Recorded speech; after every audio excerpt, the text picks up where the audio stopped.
ATS media نعتوں کا channel ہے بھائیو، اس میں ملے گا تم کو نعت رسول بھائیو۔ ومن يضلل فلا هادي له ونشهد أن لا إله إلا الله وحده لا شريك له ونشهد أن سيدنا ومولانا محمدا عبده ورسوله أما بعد أعوذ بالله من الشيطان الرجيم بسم الله الرحمن الرحيم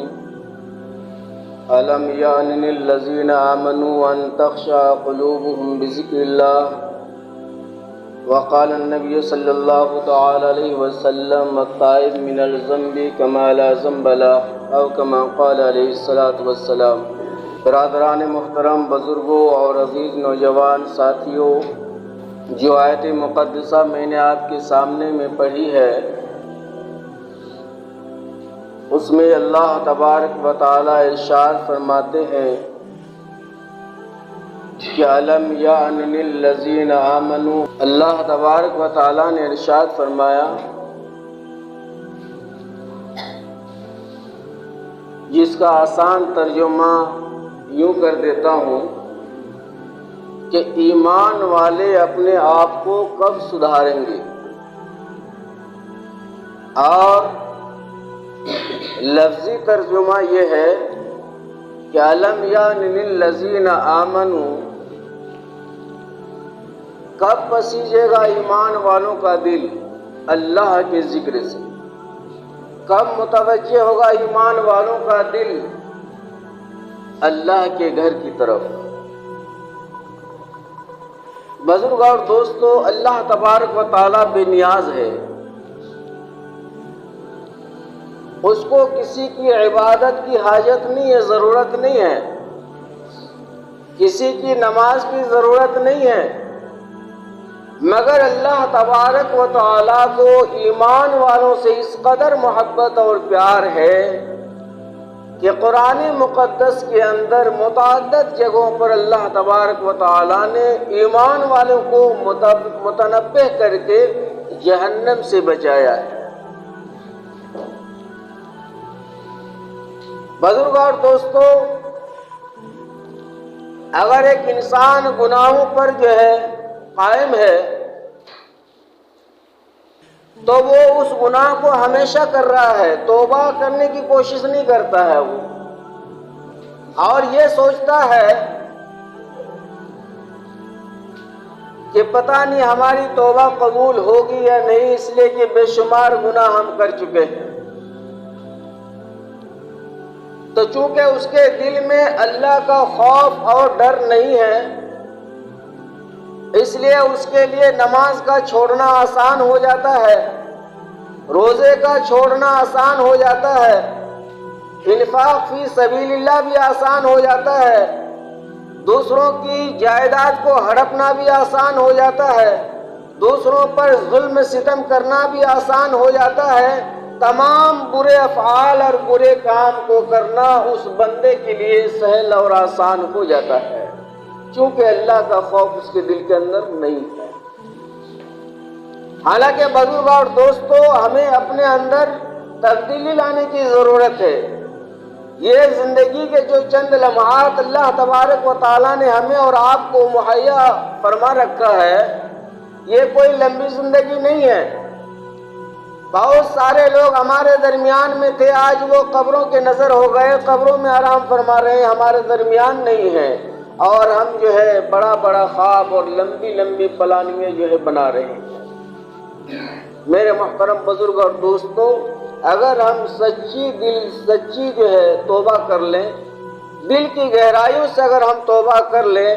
تو اللہ کے نبی صلی اللہ علیہ وسلم نے ارشاد فرمایا کہ التائب من الذنب کما لا ذنب له، گناہوں سے توبہ کرنے والا ایسا ہے جیسا کہ اس نے گناہ کیا ہی نہیں۔ ایک شخص تھا، ان کا نام تھا فضیل، جو اپنے وقت میں، جوانی کے وقت میں، کوئی ایسا برا کام نہیں تھا جو انہوں نے نہیں کیا تھا، یعنی کہ سمجھ لیجئے کہ وہ جو ہے تمام برائیوں کا سردار تھے، وہ ایک ٹیم بنا کے رکھا تھا، بہت بڑا ڈاکو تھا، لٹیرا تھا، چور تھا، شرابی تھا، کبابی تھا، شبابی تھا، اور بد اخلاق، بد کردار، جتنی بھی برائیاں ہیں وہ تمام برائیاں اس شخص کے اندر پائی جاتی تھی جن کا نام تھا فضیل۔ اور وہ ایک گروپ بنا کے رکھا تھا، 10-15 آدمی کی ایک جماعت تھی، ایک گروپ تھا، ایک گروہ تھا، اور وہ مین لیڈر تھا، سردار تھا۔ وہ اپنے چیلوں کو جو ہے ڈیوٹی پر لگا دیتا ہے کہ آج تم فلاں کے گھر میں جاؤ ڈاکہ ڈالنے کے لیے،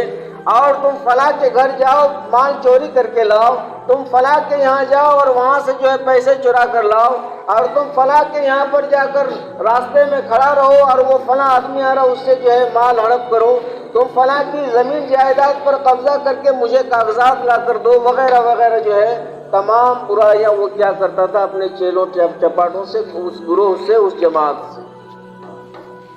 بے شمار مال و دولت کا انبار اس کے پاس ہو گیا، بے شمار زمین جائیداد کا وہ مالک بن گیا، بے شمار پیسے اور مال و دولت اکٹھے ہو گئے۔ لیکن بزرگوں اور دوستوں،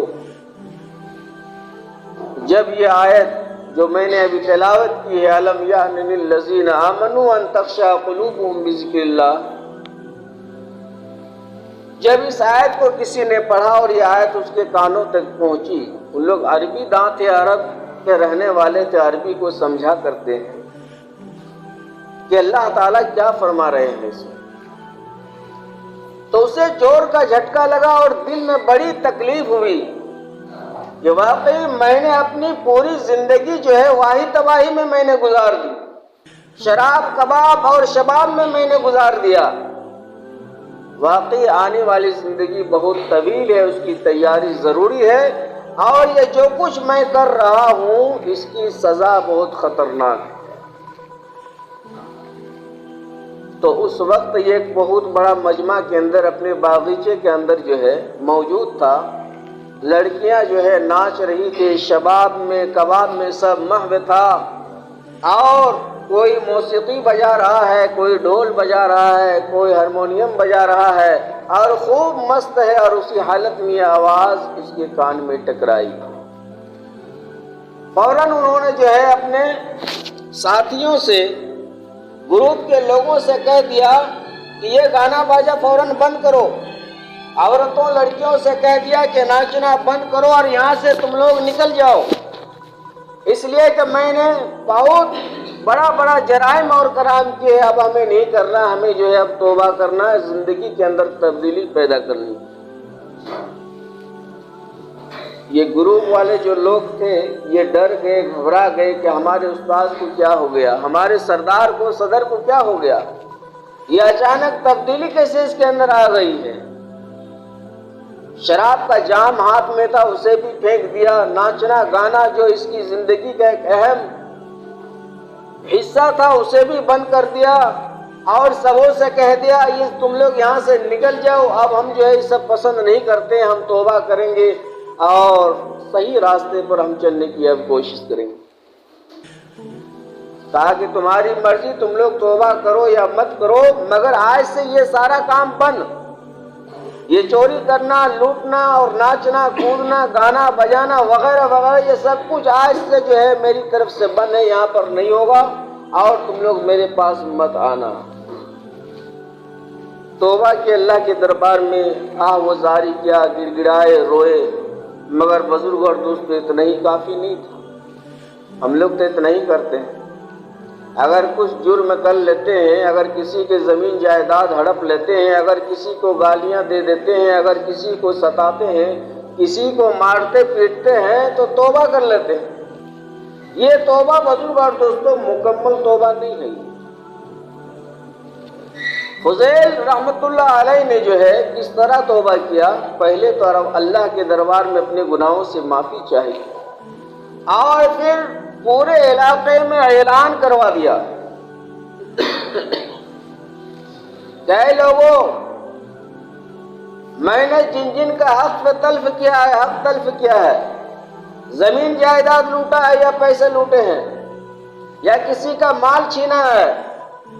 وہ سارے لوگ جو ہے ہمارے گھر پہ آ جائیں اور اپنا اپنا حق لے کر چلے جائیں۔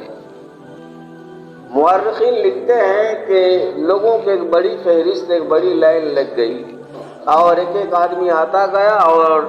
اپنا حق جو ہے بتاتا گیا کہ جناب آپ نے میری زمین چھینی تھی تو کہا کہ لے لو یہ کاغذ، جاؤ اپنی زمین لے جاؤ۔ آپ نے میرا 5,000 روپے جو ہے چرایا تھا تو کہا کہ یہ 5,000 روپے لے لو، چلے جاؤ۔ کسی نے کہا کہ فلاں سامان آپ کے آدمی میرے گھر سے اٹھا کر لایا تھا، کہا کہ یہ سامان پڑا ہے اٹھا کر لے جاؤ۔ سارے حق والوں کو اس کا سامان، روپے، پیسے وغیرہ واپس کر دیے۔ آدمی بھی ختم، مال بھی ختم۔ اتنے میں ایک یہودی شخص آیا اور وہ کہنے لگا کہ میرا حق جو ہے ابھی آپ کے ذمہ باقی ہے۔ اب یہ سوچنے لگا کہ بھائی اس کا حق باقی ہے، میرے پاس تو اب کچھ بچا نہیں ہے، سارا مال و دولت جو ہے تقسیم کر دیا، بانٹ دیا، جس کا جو حق تھا وہ دے دیا، اب ہم کیا اس کو ادا کریں گے؟ تو اس نے کہا کہ ٹھیک ہے، اگر مال آپ کے پاس نہیں ہے تو ایک کام کیجئے، 2 کام آپ کو کرنا ہے، پھر میں اپنا حق معاف کر دوں گا۔ کہا کہ بتلائیے کیا کام ہے؟ 2 کر دیں گے، کوئی بات نہیں۔ کہا کہ یہ جو پہاڑ آپ دیکھ رہے ہیں سامنے میں ہے، اس پہاڑ کو اپنی جگہ سے 10 قدم آگے آپ کو لے کر جانا ہے، وہاں کھڑا کرنا ہے۔ اب بتائیے پہاڑ اتنا بڑا پتھر کا ایک عجیب الجثہ جو ہے حصہ ہے، اس کو ٹس سے مس کرنا یہ مشکل ہے، توڑنا مشکل ہے، اور اس یہودی نے کہہ دیا کہ اس پہاڑ کو 10 قدم دور آپ کو کرنا ہے، ڈھکیل کے ہو چاہے اٹھا کر کے ہو۔ تو یہ اللہ کے دربار میں رویا کہ اللہ یہ شرط بڑا مشکل ہی نہیں، ناممکن ہے، یہ کیسے ہو سکتا ہے؟ اپنے چیلے چپاٹے وہ لوگ بھی توبہ کر چکے تھے، نیک بن چکے تھے، متقی پرہیزگار بن چکے تھے، پورے گروپ کو، جماعت کو بلایا اور کہا کہ بابو چلو میرے ساتھ میں اس پہاڑ کو جو ہے 10 قدم گھسکانا ہے اس کو اپنی جگہ سے۔ اپنے ہتھیار لے لیا، اوزار لے لیا، سابل، ہتھوڑا، ہمبر اور چھینی وغیرہ جو بھی ہتھیار ہوتے ہیں پتھر توڑنے کا اوزار، وہ سب کچھ لے لیا ساتھ میں، اور اس پہاڑ کو توڑنے لگا۔ اور توڑنے کے بعد جو پتھر کا ٹکڑا ہوا کرتا تھا اسے اٹھا کر 10 قدم دوری پر جا کر کے جمع کرتا تھا، اور سوچا تھا کہ اس طرح سے توڑتے توڑتے جو ہے 2-4 سال میں تو ختم ہو ہی جائے گا، پہاڑ کو گھسکا دیں گے اپنی جگہ سے۔ مگر بزرگ اور دوستو، جو انسان اللہ سے لو لگا دیتا ہے، من کان للہ کان اللہ لہو، یہ بزرگوں کا قول ہے کہ جو اللہ کے لیے ہو جاتا ہے اللہ اس کے لیے ہو جاتا ہے۔ جس نے ظاہری، باطنی اور ہر چیز کو، ہر خواہشات و لذات کو اللہ کے حوالے کر دیتا ہے، پھر اللہ تبارک و تعالیٰ دنیا میں بھی اس کی خواہشات کی تکمیل فرماتے ہیں، چاہے جائے کہ وہ مانگے، بغیر مانگے بھی عطا کر دیتے ہیں۔ تو پتھر کا ٹکڑا سا اٹھا رہا تھا، 10 قدم کی دوری پر جمع کر رہا تھا، ڈھیر سارا پتھر جمع ہو گیا، لیکن اس سے کیا ہونے والا؟ اتنا بڑا پہاڑ ہے، قیامت کی صبح تک بھی اس کو توڑنا اور جمع کرنا مشکل تھا۔ اچانک بادل سے جو ایک دھواں نمودار ہوا اور وہ سارے لوگ جو ہے دیکھنے سے معذور ہو گئے، کچھ نظر نہیں آنے لگا، اندھا ہو گئے۔ جب دھواں آنکھ کے سامنے آئے گی، یہ آنسو گیس جو چھوڑا جاتا ہے تو انسان تھوڑی دیر کے لیے دیکھ نہیں پاتا، آنکھوں میں جلن پیدا ہوتی ہے۔ تو ایک دھواں آیا اور سارے لوگ دیکھنے سے معذور ہو گئے، اور جب آنکھ کھلی وہ دھواں ختم ہو گیا تو تھوڑی دیر کے بعد دیکھا کہ مکمل پہاڑ اپنی جگہ سے ہٹ چکا ہے اور 10 قدم دوری پر جو ہے وہ کھڑا ہے پہاڑ۔ ایک مسئلہ حل ہو گیا۔ دوسری شرط یہ لگایا تھا کہ ہم اپنا حق اسی وقت تمہارا معاف کریں گے جب یہ ایک جگہ پر جو ہے کچھ بوریوں میں مٹیوں کا ڈھیلا رکھا ہوا تھا، اور ان بوریوں کو تمہیں لا کر کے اور اسے بتایا نہیں کہ اس میں مٹی کا ڈھیلا ہے۔ اس یہودی نے کہا کہ اس میں سونے کا ٹکڑا رکھا ہوا ہے، اس کو اٹھا کر تمہیں میرے پاس، میرے گھر تک لانا ہے، اور لانے کے بعد ڈالنا بھی ہے، اور ڈالنے کے بعد اس کو گننا بھی ہے کہ کتنا پیس مال اس کے اندر میں ہے۔ کہا کہ ٹھیک ہے، یہ تو کوئی زیادہ مشکل کام نہیں، ہو جائے گا، 1 روز میں نہیں 2-4 روز میں تو ہو ہی جائے گا۔ مورخین لکھتے ہیں کہ اس مٹی کے بوریوں کو، جس کے اندر مٹی کا ڈھیلا وہ یہودی رکھا تھا، وہ لے کر کے کندھے میں اٹھا کر لایا کون؟ فضیل رحمۃ اللہ علیہ، اور لا کر کے جب ڈالا تو اس کے اندر سے حقیقت میں سونے کا جو ہے ڈھیلا نکلا اس میں۔ تو یہ بتایا گیا، ان سے پوچھا گیا یہودی سے، فضیل نے پوچھا کہ آخر یہ ماجرا کیا ہے؟ کہا کہ دیکھو اس میں سونا نہیں تھا، اس میں جو ہے مٹی کا ڈھیلا رکھا ہوا تھا، لیکن میں نے توریت میں پڑھا تھا کہ جو انسان اللہ کا ہو جاتا ہے، اللہ سے سچی توبہ کر لیتا ہے، اللہ سے لو لگا دیتا ہے، برائیوں کو چھوڑ دیتا ہے اور اپنی زندگی کے اندر تبدیلیاں پیدا کرتا ہے، تو وہ انسان اگر پہاڑ کو چلنے کا بھی اشارہ کر دے تو پہاڑ چل جائے گا اپنی جگہ سے، اور اگر وہ مٹی پر ہاتھ لگا دے تو مٹی بھی جو ہے سونا بن جائے۔ تو میں اس چیز کو آزمانے کے لیے 2 شرط میں نے رکھا تھا، تو اس میں بورا کے اندر جو ہے مٹی کا ڈھیلا تھا، مگر میں نے دیکھ لیا کہ تم ہاتھ لگائے تو یہ سونا کا ڈھیلا بن گیا ہے۔ تو جو بات میں نے توریت میں پڑھا تھا وہ صحیح پایا۔ تو بزرگ اور دوستو، آج ہم لوگ اپنے اندر تبدیلی پیدا کرنے کی کوشش نہیں کرتے۔ جو انسان جہاں پر ہے، چاہے وہ جس عمر کے ہوں، اگر نوجوان ہے تو وہ اپنے جوانی کے امنگ میں جو ہے مستی کے ساتھ زندگی کاٹ رہا ہے کہ ابھی عمر باقی ہے، نماز پڑھیں گے، کون سے ایسا بھاگا جا رہا ہے۔ اگر ادھیڑ عمر کے ہیں تو وہ تو سوچ رہے ہم ابھی تندرست ہیں، تھوڑا سا اور دنیا جو ہے کما لیں، اور اگر کوئی ضعیف العمری میں پہنچ گیا، بوڑھا ہو چکا ہے، تو وہ سوچ رہا ہے کہ ایک آدھ ہاتھ پیر تو صحیح سالی میں ابھی چل رہا ہے، جب ہم معذور ہو جائیں گے تو پھر کیا کام رہے گا، مسجد میں پڑے رہیں گے۔ میرے محترم بزرگ اور دوستو، جوانی کی ہر عبادت اعلیٰ و ارفع ہوا کرتی ہے۔ اگر جوانی میں ہم عبادت نہیں کریں گے تو ظاہر سی بات ہے پینشن ہم کو کہاں سے ملے گا بڑھاپے میں؟ بڑھاپے کی عمر جو ہوتی ہے وہ پینشن کھانے اور لینے کی ہوا کرتی ہے، اس میں انسان نوکری نہیں کر سکتا ہے۔ 60 برس یہاں آپ کی ہو گئی، سرکار ریٹائر کر دیتی ہے اور پھر کہتی جاؤ گھر میں بیٹھے رہو، 2-4 ہزار ہم مہینہ دے دیا کریں گے، آرام سے بیٹھ کر کھاؤ اپنا،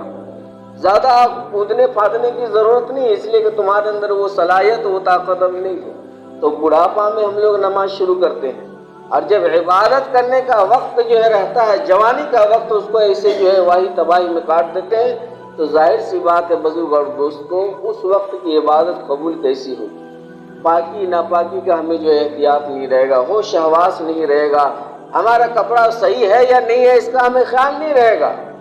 لیکن اگر ہم پوری جوانی عبادت اور ریاضت میں گزار دیں گے، اور اس وقت تک اگر ہم عبادت خدا نہ خواستہ اگر کسی عذر کی وجہ سے اگر نہیں کر سکیں گے، تو بطور پینشن کی بھی اللہ تعالیٰ ہمارے نامہ اعمال میں جو ہے ہماری عبادتوں کا ثواب لکھتا رہے گا۔ اللہ پاک ہم تمام لوگوں کی ان باتوں پر عمل کی توفیق عطا فرمائے۔ وآخر دعوانا الحمدللہ رب العالمین۔